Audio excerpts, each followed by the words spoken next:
Good evening, I'm Samantha Nash. And I'm Ian Thompson. Here's what's coming up next on Panthervision. A single decision, lives changed forever. His life has drastically changed from one horrible decision, and it's going to remain this way for a long time. You could save your friend. We'll tell you how. Yeah, I was gonna say picking a scab. What do marshmallows and picking scabs have to do with art? We'll show you. Pitchers are supposed to be throwing off dirt. So why are these guys on wood? Unwanted guests in your home? When he was sleeping, he thought you could hear it scratching like inside the house. UWM might be able to help. That and more, coming up next on Panthervision.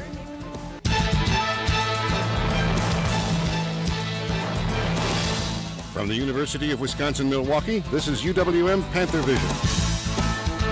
A weekly newscast reported, written, and produced by students in the Department of Journalism and Mass Communication.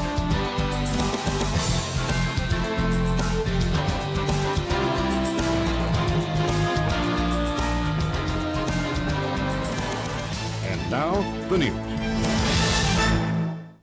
Good evening. The dangers of excessive drinking and drug use are taking center stage from Milwaukee to Madison. We told you last week about the death of UWM student Nick Wilcox. He'd been missing since leaving a bar on New Year's Eve, and his body was eventually found in the Milwaukee River. He had a blood alcohol level of nearly 3 times the legal limit. His death is the latest in a string of tragedies involving alcohol and drugs. Last spring, the body of Tom Hecht was pulled from the Milwaukee River. He disappeared after a pub crawl on Water Street. And in 2009, 2 UWM students died from mixing alcohol and drugs, like Luke Murphy died from combining alcohol and a prescription drug used to treat opiate addiction. And a few months before that, Allie Raditz died from mixing alcohol and an Oxycontin pill that someone gave her. According to the National Institute on Alcohol Abuse and Alcoholism, 4 out of 5 college students will consume alcohol. Half engage in binge drinking. As Aaron Nordlow reports, some parents and friends are saying enough is enough. After a night of heavy drinking on North Avenue, one student made a life-changing decision. He drove his car back to the east side, and he ended up flipping it on Brady Street. With 3 alcohol and drug-related deaths this year, many wonder where is the line between a fun night out and life-threatening situations. He woke up in ICU, and he was handcuffed to his bed. The student recovered, but others haven't been so lucky. You know, one of the girls offered her a half of an Oxycontin, and she took it, and they were drinking beer, and she got tired, laid down, and the next morning her heart had stopped. Paul Raditz lost his daughter Allie 3 years ago after she combined prescription drugs and alcohol. Nobody really knows what their body can and can't take. He now advocates making safe decisions when it comes to these substances. Statistics show 4 in 10 people develop addictive behaviors from just one exposure to alcohol or drugs. Once someone has consumed alcohol, once they go to bed for the night, it's really hard to know if they're getting more drunk or less drunk as the evening progresses. Sarah Belstock, a Norris Health Center drug and alcohol abuse counselor, encourages students to think before they drink. To never leave them alone to sleep it off, and that's a really key piece of advice. His life has drastically changed from one horrible decision, and it's going to remain this way for a long time. In Milwaukee, I'm Aaron Nordlow for Panthervision. Raditz encourages students seeking advice on alcohol and drugs to visit yourchoice-live.org. For more information on campus support for drug and alcohol abuse problems, visit uwm.edu/Norris. Concerns about drinking and drug use stretch all the way to the UW-Madison campus. Citing safety concerns, Madison police say they will be clamping down on the Mifflin Block Party. The party has a rich but troubled history. In 1996, a riot broke out after a crowd of several thousand people threw bottles at a fire truck that had come to put out a bonfire. There have been arrests, complaints of drunken behavior, and stabbings. Madison police have sent a letter to Mifflin Street residents saying that the city, UW-Madison, and downtown landlords have determined that the toll on student party far outweighs any benefit. Social media are reporting that Madison police are canceling the party, but the chief says it's not a sanctioned event, so there's no event to cancel. A UW-Madison student is dead after contracting a rare strain of meningitis. Henry Mackaman died just 2 days after checking into a Madison hospital, telling doctors he had a headache and difficulty speaking. Meningitis is an inflammation of the brain and spinal cord. 1,500 cases of the infection are reported every year. Of those cases, around 10% of patients die, with another 20% suffering permanent brain or body damage. Doctors say the college lifestyle can raise risk for contracting the meningitis virus. Kissing and sharing cups are two of the most common ways the virus is spread. Early signs of meningitis include high fever, severe headache, and confusion. A former MSOE professor is out of a job and legal fees after the Wisconsin Court of Appeals upheld his termination. Eslagu Obasi sued the engineering school for breach of contract after he was fired in September of 2010. MSOE fired Obasi after receiving multiple complaints from students who said they couldn't understand him. English is not Obasi's native language. The court upheld the termination, saying that since students could not understand Obasi, he could not perform his job effectively. The Student Association election has come to a close. The defending party, the Allied Student Voice, was victorious once again. The main contender, Dakota Hall, who ran as a write-in candidate, was no match for the ASV candidates. The ticket of Nathan Ubiel and Vince Rolbiecki received almost 85% of the votes. Hall received just more than 14%. 388 total ballots were cast. That's nearly 13% voter turnout. The new president and vice president will take office June 1st. Student government leaders probably can't do much about landlord problems, but UWM might be able to help. Each year, the Neighborhood Housing Office puts on a fair to help those who are looking for good places to rent. Panthervision's Howard Sapiro has the story. Been living in his Bartlett Avenue house since last August and is not very happy with his landlord. We're paying a lot of money, so we expect things to be done when we ask. Blair has had to deal with mice at night, and one of his roommates heard a raccoon on the roof. When he was sleeping, he thought he could hear it scratching like inside the house. From dirty walls, dirty ceilings, and broken windows, Blair Hicks has suffered through this apartment since last August, and he can't wait to move out and get on to his next place. UW-Milwaukee had its 14th annual housing fair on April 10th. Anahit Campbell from the Neighborhood Housing Office greets the students as they arrive to the fair. Hi. Hi. How are you? Good. Are you looking for housing? For many of the 1,000 students expected to attend the fair, it will be their first time renting. I'd say keep your options open.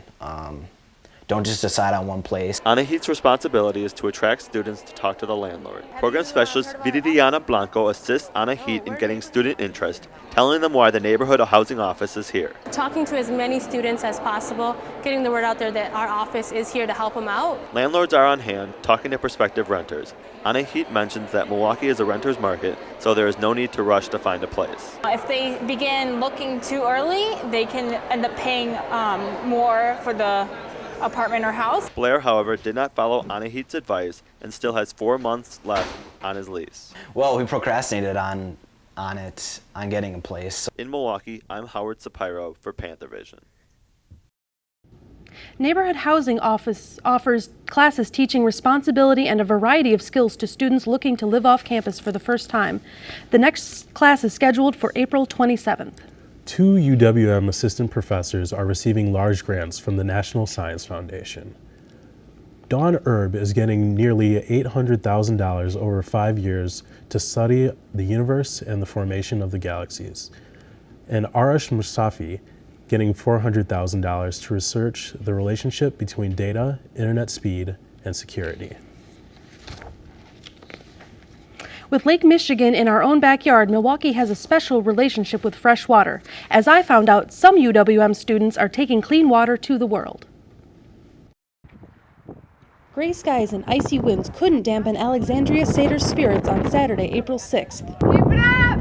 Keep going! Neither could the hip injury that prevented her from running in the second annual United Nations World Water Day 5K hosted by UWM. The estimated amount of time a person in a country where water is scarce has to walk is 3.5 miles. That's the same as walking a 5K every day. And it's an all-day process because you only can carry it a bucket at a time. The 5K helps SATR and the UWM chapter of Engineers Without Borders travel to Guatemala to build water distribution systems. They were just so excited for water. They've been waiting for 6 years for water, so it was really great to go there and bring it to them. Murali Vadula says people suffer without access to clean water.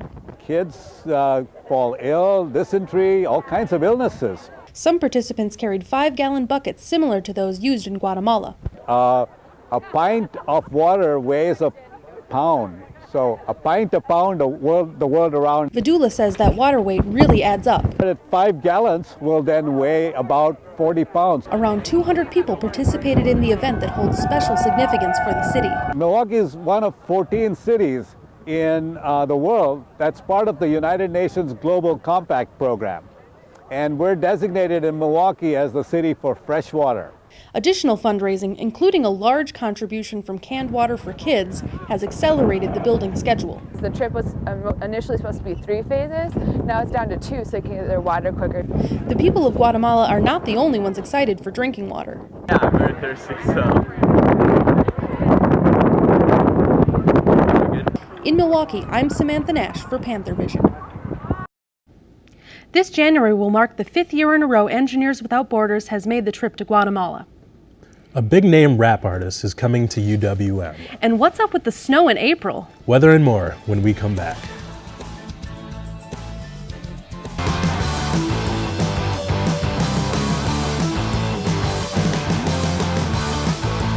This is where powerful ideas lead to proven results.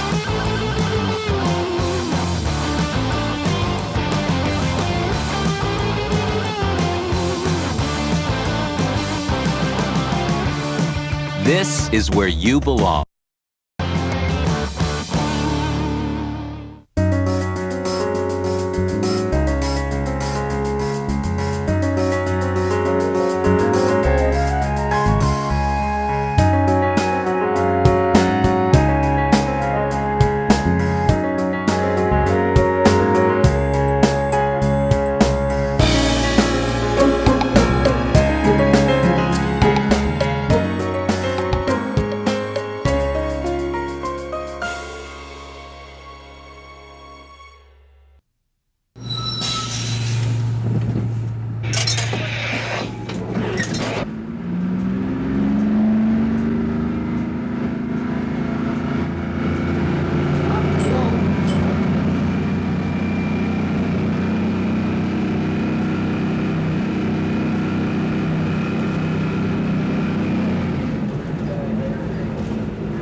Thanks for watching UWM Panthervision, judged Best Student Newscast by the Northwest Broadcast News Association. Panthervision is produced by students in the Department of Journalism and Mass Communication in association with Milwaukee Area Technical College.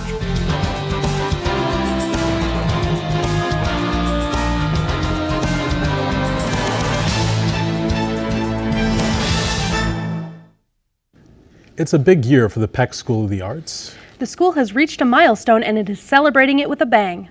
Panthervision's James Ashcroft has the story. It's a big year for the UWM Art Department. The Peck School of Arts, of course, is their 50th anniversary. The Union Art Gallery is their 40th anniversary this year. And today's class is Gecko Art. Student in Christopher Willie's class, Art 108, are exploring 2D design. There's space over here to set up your papers for drawings. Chris is in his 3rd year of teaching and is mentoring first-year students in a hope to gain entry to the UWM's first-year art exhibition.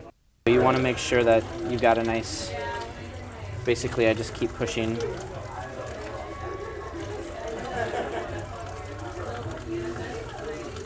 And it'll get to a point where it's not sudsing out white at all. You'd think Chris would be very demanding in his class, but he'd rather have his students enjoy and experience art than learn it. We have cadmium, that's good on cereal. Chris sees art as an everyday experience. What happens after you leave a big dollop of paint on your palette for Instead of giving a textbook answer, Chris tries to relate it to life. Like picking a yeah, I was gonna say picking a scab. Even though the whole experience is laid back, there is still a chance for students to learn a valuable lesson. Receives 70% of the sale price. And part of that is a lesson in how to sell your work and the expectations of pricing. So that's another valuable lesson for the students. Laid back, a chance to make money and fun. It seems like the first year art exhibition is something well worth its time. In Milwaukee, for Panthervision, I'm James Ashcroft. The next event at the UWM Gallery will be the 40th Annual Juried Art Show. This coming Saturday, it's a party, it's a party, it's a party. That's the word from UWM Campus Activity Board. The board announced rapper Waka Flocka will be performing at the Klachi Center on April 20th. The Atlanta-based rapper will perform starting at 7 p.m. Tickets are available at the UWM Union Concourse. You must have a valid student ID to receive your free ticket. In tonight's MATC report, we head down the rabbit hole to a grand event. MATC's Blake Weeding has the story. On April 19th, MATC will be having its annual grand event, hosted right here at Potawatomi. Our event that's coming up is the grand event that used to be called the Grand Ball. What we have is students who are from clubs and organizations are going to be candidates for Grand Ball King and Queen. That with a ticket you also get to vote for your campus's candidates and sponsor them in winning a $150 grand prize. The event is going to be at Potawatomi Casino, down on 6th Street, right on Canal Street, right by Harley-Davidson Museum. It's going to be from 5 o'clock to midnight. What we're going to have is carnival games that people can come and play, and they win raffle prizes or raffle tickets to enter into prizes that they can win. There's going to be multiple tables, and there are going to be all different genres of different MATC swag that they can win. We also got prizes donated from Harley-Davidson that you can win an appetizer party, free drinks and appetizers for, I believe, up to multiple parties of 10. And they will host it and everything for you. The event is not strictly just for MATC students, so bring your family, friends, and even your relatives. I'm Blake Weeding, MATC Report. Those attending are encouraged to wear costumes. However, masks are not allowed. James Ashcroft joins us now with the weather. Hi, James. Hi, guys. How's it going? Pretty crazy weather we had this last week. You think it's going to shape up at all? Is it going to get better? Well, we've just been caught in the tip of Winter Storm Xerxes, and it's just brought Wisconsin to a complete change once again. So we'll have to see how that affects the rest of the weather for the week. There's probably another chance of snow coming in again on Friday, which is a big disappointment, of course. And we're going to see a lot of water and rain hitting many regions in Wisconsin. But if we look at the current conditions for today, we will see that there is a temperature of 54. It's going to be cloudy mostly. Bar pressure 29.71. We're going to hit the dew point 51, so it'll be wet around the ground, but it's a pretty nice day outside right now. For the rest of the day, though, however, the conditions are going to stay the same. Cloudy in most areas. High 61, it's nice temperature. Lows of 37, so it will get colder in the night with a 40% chance of rain coming in. The lows of today across all of Wisconsin, really. We've got a 37 down here in Milwaukee, 28 in Madison, one of the colder areas of Wisconsin. Rhinelander up at the north, 27. It'll be chilly in most areas for the rest of the night. If we look across today for the highs, we'll see that we actually break the 60s for the first time in a long time here in Milwaukee. Madison, 59, so it's getting right up there. But further north, up in Eau Claire and Rhinelander, we're still in the mid-40s, which is it's not nice to see in April, known as spring. For the people who are wondering about what it's like back home for me across the pond, we're going to see a high of 61 in Liverpool. The lows will reach 48, and there's going to be a lot of rain and precipitation, so Eleanor Rigby will be waiting by that window a bit longer, it seems. As we look across for tonight, however, it will be cloudy in areas, lows of 40, so I would wrap up, maybe put on that heating, especially with the wind of 14 miles per hour. It will give that cold and chilly effect. Looking into tomorrow, though, it will be partly cloudy once again, highs of 48, lows of 40, so nothing too special, and that sort of signals the rest of the week as how we'll look at it for going into this. Wednesday, it will be rainy, of course, no surprise there, highs of 43, lows of 43, but the wind will make it a cold and miserable day. Not the best day to start off the hump day. Thursdays, we'll see rain across the state, mostly cloudy on Friday, and Saturday and Sunday is going to be partly cloudy with a high of 49 on Sunday, and that about sums up the weather for Wisconsin. Yeah, I sure hope Mother Nature gets the memo about it being spring. I was hoping to barbecue out before that Waka Flocka concert. Yeah, I hope so. It'd be nice if it changed up, but it doesn't look like it's going to happen anytime soon. Oh well, thank you very much. Thanks, guys. Students in the broadcast program are getting ready for student operations. MATC's Caitlin Saggart has the story. Here at MATC, student operations is underway, and students in the TV and video production program are hard at work.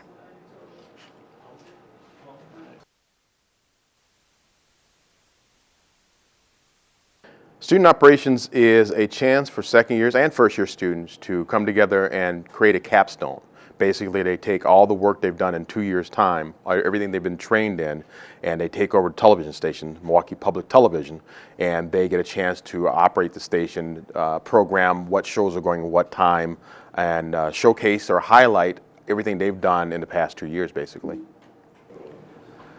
To me, the biggest value that Student Operations Day has for us as a program is it's such a unique and rare opportunity for us to show the world that we can make television. Although student operations is a great opportunity for students, it also comes with its challenges. This is my first year in this program, so that alone is just really hard for me because I don't know that much. And I didn't know that much about anything going into this program.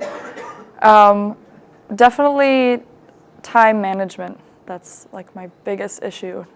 What I hope to see in student operations now, for this class and in the future, is creativity. That's what I really want to see. For Panthervision, I'm Caitlin Saggart with the MATC Report. You can find out more about student operations and watch past shows at mptv.org. Coming up, baseball on a basketball course. And another basketball coach is under investigation, but this time in Wisconsin.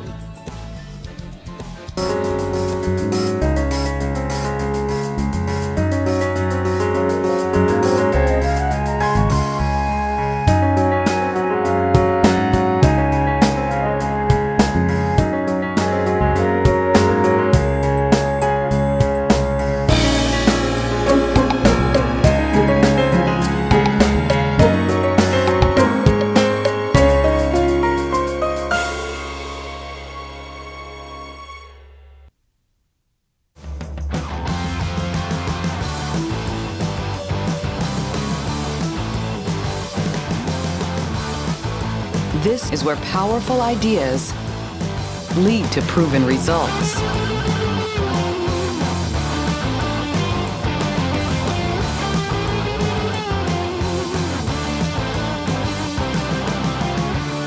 This is where you belong.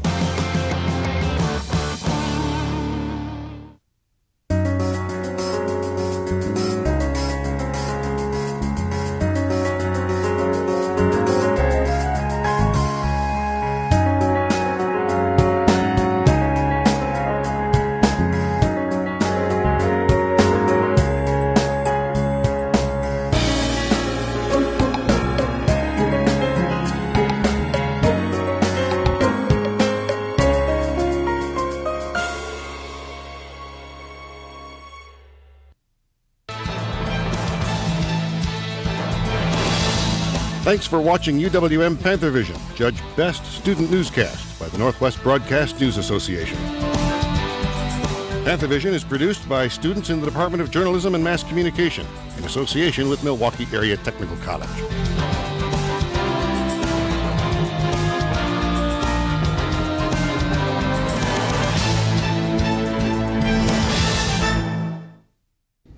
A UWGB coach is under investigation. And the UWM baseball team doesn't let the bad weather rain on its parade. Erin Nordlow joins us now with sports. Erin? Thanks, Ian. In the wake of the Rutgers basketball controversy, a new investigation is underway at UWGB against men's basketball head coach Brian Wardle. A current player filed a complaint on Tuesday for player misconduct. There are no allegations of physical mistreatment in the complaint. Wardle will remain the head coach during the investigation. He still has 4 years left on his contract. At Rutgers, head coach Mike Rice was captured on tape physically abusing players, and he was fired. It's tough to be a college baseball team in Wisconsin. You're ready for the season, but Mother Nature is not. Last week's weather forced cancellation of 2 more home games for the Panthers. Henry Aaron Field is waterlogged and unplayable, causing constant scheduling struggles for the team. Melting snow, heavy rain, and a hazardous hole in left field means life on the road for the Panthers. And the weather's raining havoc with more than just the games. This far into spring, the team expects to hold practice under blue skies with green grass below their feet. But all they've had this season is fluorescent lights and hardwood floors. Panthervision's Josh Weber reports. Day after day, the UWM baseball team is working to keep its spot atop the Horizon League standings. Hoo-hoo, watch yourself. But that's hard to do when the team is stuck practicing on the hardwood. Baseball is not meant to be played inside on a basketball court. The Panthers have started out 8-4 in the conference despite the ugly spring weather that Milwaukee has faced. We're still inside. We've yet to have a practice outside yet, so we've been put through some pretty adverse situations. It's not just the practices either. The Panthers have played the first 26 games away from Milwaukee. We expect to be in here, at least through March, but now that it's into April, it's tough. Regardless of the conditions, senior pitcher Jake Long set a new school record by throwing 26 straight scoreless innings, but he wasn't sad to see it end. It's cool and all, but it's kind of a relief to have it done with now. It's kind of a distraction, so it's kind of a relief going out there and not have to worry about pitching a scoreless inning. Panthers hitters haven't had much distraction. The team has 3 of the top 5 leaders in batting average in the league, led by redshirt sophomore Michael Picaro. I've had a good year so far, and hopefully I keep it going to help the team out. The biggest help would be for the sun to start shining because the Panthers are scheduled to play 11 of their next 14 games at home. At this point, we're in first place, so we're hoping to get outside, get some work done. In Milwaukee, I'm Josh Weber for Panthervision. The Panthers are scheduled to finally have their season opener on April 16th against Wisconsin Lutheran, weather permitting, of course. UWM's women's tennis team celebrated Senior Day in style, winning 7-0 over Wright State. The ladies now head into their final matches of the season this week at Oakland and Detroit. A win there would give UWM its highest finish in the conference standings in school history. Panther seniors Brittany Skemp, Maddie Soleil, and Kelly Fritz were honored during last weekend's match. The trio has won more than 300 matches in their college careers. That's all for sports. Back to you guys. Thanks, Aaron. Thanks, Aaron. It's an age-old problem, and many look to find that magic pillar answer. But we all know losing weight takes hard work and sacrifice. And as Blanca Picasso reports, a new program at the Kalachi Center can help. In the life of the average college student, school and work schedules collide. Meet Treshia Coleman, for example. My schedule is crazy busy because I work third shift and I'm a full-time student. Health and fitness often take a backseat. One solution, the Stepping Forward program. It's part of my life now. Coordinator Sarah Schillinger says the program, catered to people with a BMI of 30 or higher, is all about taking steps to getting healthy. The focus of the program is to learn strategies and tools to just overall improve lifestyles. A dietitian, a counselor, and a support group, topped off with 2 workouts a week, are some of those tools offered to participants. We tried to keep the focus not solely on weight loss. However, with this regimen, weight loss was the result for the program's success story, Treshia. Semester I was in Stepping Forward, I lost 32 pounds. And then continuing from there, I lost a total of 60 pounds. Her journey was not easy, and she credits her success to the Stepping Forward program. It's just something that you have to work towards. You can't just decide one day you're just going to eat fruits and vegetables for the rest of your life. Her advice for others in her situation? It's like, give yourself a chance to be healthy. You can't always do it on your own, and it's okay. For Panthervision in Milwaukee, I'm Blanca Picasso. If you'd like to participate next semester, you can enroll at www.steppingforward.uwm.edu. Thanks for joining us tonight. You can watch us on Time Warner Channel 14 and AT&T UVerse Channel 99 at 5 o'clock on Wednesdays and Fridays. Have a fantastic week.